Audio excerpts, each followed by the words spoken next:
dep kre bat la mut ban wanra no kini kerteng haka meeting chung the state executive committee haka aku kre ban Oktober araja sa Henry namar ba I baret Edelbert nongrum I lakar pat ini ban minam pat yakren yakini di aktivisi namar ba imdan sani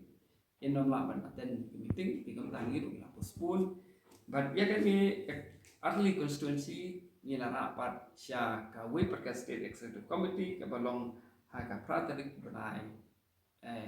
November araja arusan rengkat bat itu diwei pat ki kerteng bami haka second list nilai kuno hani ni iba Edelbert iladon nilai keren ya kita kerteng ila pun snow ya kata barong ba hap ya ling ba I MLA ba kuno ki kerteng di bang claim recommend kimi ki kerteng di bang recommend na kawi constituency kimi cha kawi constituency kawi kalong ba hani ni aku apa nong ba nilai keren ka meeting ba nilong ba haka constitution pa kamlon kumata ban hab ya ling ba balada iong ba haka namang ila free constitution tagadur ba lada ni haban punya ling ba nagi MLA yaki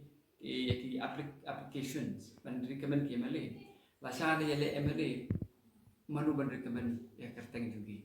applicants but ladangi island iki MLA makin le kum ta la sha ki MDC ke dong ba siap ya ling ba janga di la ngintang tang sawut la sha ngin bungut di ladangi persyang mengi le bakra menta kebut la sha ngin kulmar susu di nando belum nando bangi frame constitution la frame kata katur bahkan like na kuri hura ban like na gaji kulmar bakal nyabe but di kumta ka state executive committee kan pediang nila rai le ya kakir teng barapha ka state election committee hoi hak meeting ila ong ba ngam pediang ya kata kamele ni ila ong hi bagi table record hak proceeding ya kajing mong pediang ng jongi tang ba hak nu kono kakenhu lada hik pediang lana fim pediang ya rai habala rai kajing isa karong baiting but ladaki bri ki badai ki babat ya kanong rim jong kaseng kanu kuno kaseng bala dai ki bri ki badon ka discipline ha ka jinglong ko jong ki om dai tang bakin pediang ya katu habalarai but ki dai ru lada don bak question lada don bak lijing pili bakin ya dah ka jisa kata ka dai kanong rim jong kono ka kenhun dai basungsi kelong ba ajaga ban long bom ta ke mi penban sia ke media kepada kami kamsen ke mi penban sia media ke no ba state executive committee ke guideline ke ngobeng te na kalian jungi ngimban e kumata ndai ya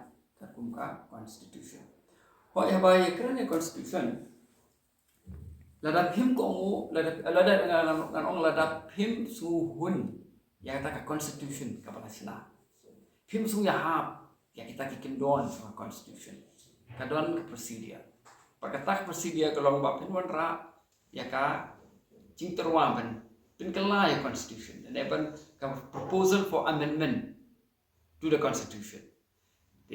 kani proposal pilaban le bangin sarai kani state convention pak state convention kan sarai lakin pilihan ne kinom pilihan ya kata ka cingterwa ban pinkela ya ka constitution ngam ong ba constitution kala long kabab tabiang baik sebab kabam don jing bakla syo henry kat bang impat penkela wala da don makna ka jing duna I hab yai but ya kata ka jing duna ka tat hadu panginda penkela namar kani kam dei syu tang ka constitution ka ba isu yas pentrikam ka degal legal document ka ba itu ya election commission jongka ri Kena kaleng jom pilih se ko piong ba I adil ba ila kan tho ya ka parti te kali ka ika action na kaleng jom pi finishing mato ya manta ngin concentrate pe ke MPC shwa idang hi gawe kalong ba ngi fokus ngi tek ya khma ka badon khma ini le shwa election ini pe le pele mu ta nama expect ba parti itu i dapat so parti ini kinong kibriba dan ni kada sapri. Tengok kat kumba juga orang yang kamat kerjanya jumpa ada buat kalau pelajar. Jalan nak ni constituency. Constitution. Lagi kuli constitution kalau tak. Layak lah.